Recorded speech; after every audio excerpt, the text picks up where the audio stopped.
kaya they did not enough. Yan kamulo na rin yun naman. Kaya yung kauday luturuan na yun, luturuan ko yun. Ngayon na rin out, January, ayun lolo, yung Evan, yung Joey na luturuan.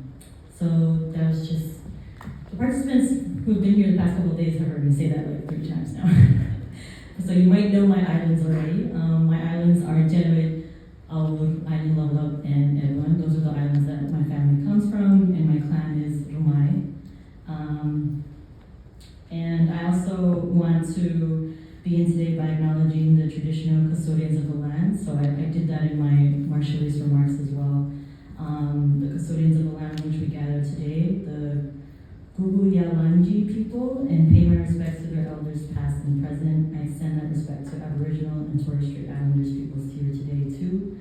I want to thank Kathy Etok for her hard work, the IPO and the Australian government for putting together this event and bringing us all together so we can hear and exchange knowledges, best practices, as well as strategize on moving forward as a region on the importance of Indigenous and local communities and issues.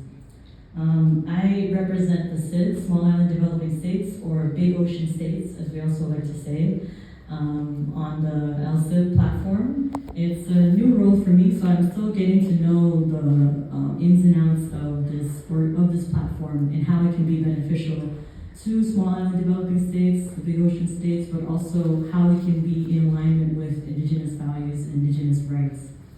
I think that there is a very complex history between the SIDS because it's not just the Pacific, it also includes the Caribbean.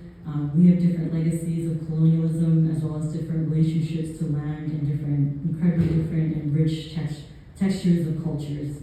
But I do think that there are a lot of similarities too in the way that we relate to our land, in the way that we're stewards of our land and our earth, and then also in the ways in which we relate to our food and to our communities and take care of one another, the ways in which we take care of our young and our elders and learn from our elders.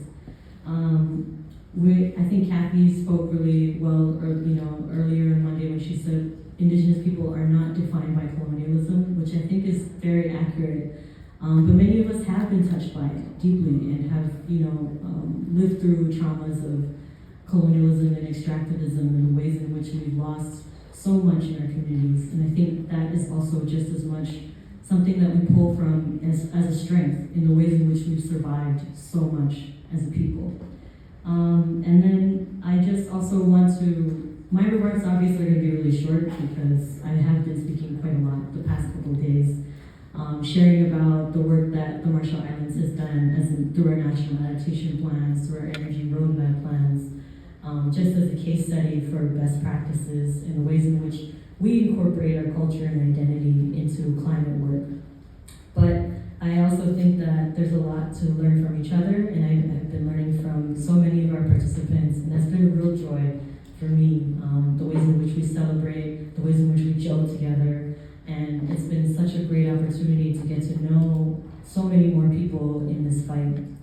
I guess I'll just close with a quick saying. Our former climate ambassador, Tony DeBroom, who is also Minister of Foreign Affairs, he is an elder of mine. He's actually a grand uncle, and he's also known in the Pacific as one of the grandfathers of the Paris Agreement in ushering in 1.5 during COP21. Tony DeBroom was known for saying the wado, which is our Marshallese word for land parcel. It's how we measure land back home. We say wado. He used to say the wado doesn't belong to me, I belong to the wado. And I think a lot of us and Indigenous folks can really relate to that, the ways in which we belong to our land and the ways in which we defend that land. He used to also say, another Marshallese common saying was, which basically means many drops together make up the ocean. I think that I've drawn on that saying quite often for the research that I do, for the activism that I work through with our youth, in the sense that collective action is what's necessary in the fight against climate. That saying, many drops make up the ocean, that's actually related to a Marshallese traditional legend in which there was a big fight between all the birds of the land and a whale, and the birds were beefing with the whale, and saying, I'm so much more important than you because I'm so much larger. So all the birds gathered up all their friends and they drank up all of the drops of the ocean and then left the whale stranded on the beach. And so the saying basically means that smallness is a state of mind, right? And that together we can accomplish anything. And that's our role as SIDS, is to bring us all together and to ally together with our Indigenous partners. Thank you.